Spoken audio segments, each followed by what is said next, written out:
one of the things you've talked about is the wine cellar at the White House. And I think probably most of us, if you just asked us, would imagine sort of a glorious wine cellar that would be photograph worthy. And we'd want to, if we ever got to visit it, we'd show our friends and incredible bottles and vintages going back hundreds of years.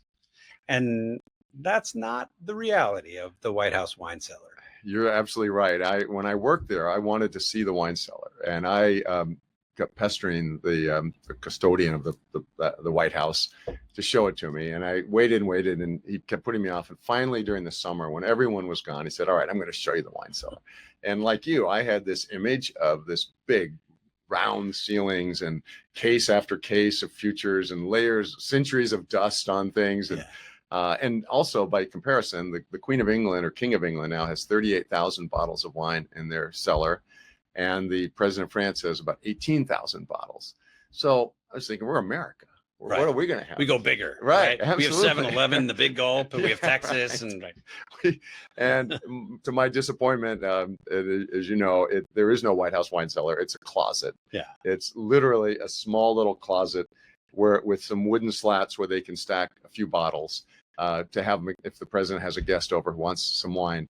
And then when it comes for serving wine at state dinners and other big events, they buy it a couple weeks in advance and they leave it in there to settle, and then they take it out and serve it. So today there's no White House wine cellar, but maybe in the future that president who you advise who serves Spanish wine will also build a wine cellar. I mean, I'm as dispatch members know, I'm sort of obsessed with reducing the deficit and cutting our national debt. If there's anything that we could spend money on, it would be a legitimate wine cellar. What is pulling a Nixon, and does it happen anymore, or was this a Richard Nixon thing? Is it real? Is it apocryphal? What is pulling a Nixon? Well, Nixon, as we talked about earlier, was very knowledgeable about wine. Yeah, and he appreciated it. He enjoyed wine. And anytime there was a major event, he would pick a very nice wine for his guests to have. But at the same time, there would be a wine steward standing over in the corner with a towel around the label holding another bottle of wine.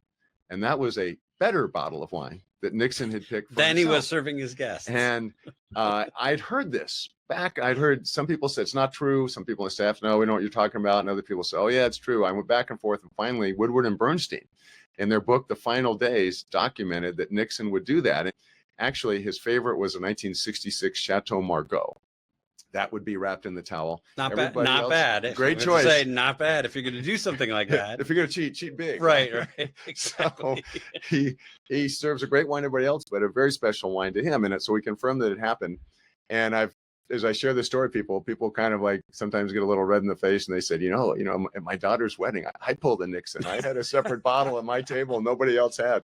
So it continues today. Like, let the record show, I would never ever do that. I mean, maybe once or twice I've done it. Okay. Not very often. Who were the big drinkers? Like, were there presidents who were more abstemious than others? Were there presidents who overindulged, shall we say? I mean, was there a drunk president who just couldn't wait to get to the state dinner so he could get hammered? There were some that maybe overindulged, some that spent more, and maybe some that just spent a lot of more time than others on it. So those are great. Those are three great categories. Right. So the spend more, I would say, I found President Buchanan, our 15th president, a single state dinner he spent today would be $70,000 just on champagne. And before he was president, he was Secretary of State. He'd given a party over right near the Willard Hotel, and it was 300 people. And I found records of 750 bottles for 300 people. So pretty high ratio. That's crazy. Jefferson would spend a lot on, I think it was something like $70,000 a year of his money just on wine in the White House in today's dollars. Amazing. So you have the spenders, the drinkers. I would say President Pierce. He had a tough time getting elected. I went to X number of ballots before they finally got to it. Not a hugely successful presidency. That's generous. Right. When he lost re-election, he said, "Now seems like a good time to have a drink," and he died of cirrhosis of the liver. So. I would put him at the heavier end, and then the knowledgeable ones, I guess, or people who spend time on it. current presidents, Nixon certainly spent a lot of time. He knew his wines. Yeah. Which is kind of surprising since he came from a humble Quaker background. Yeah. But he wanted to learn the world, and as he did, he learned about the wines, and he knew their importance in diplomacy.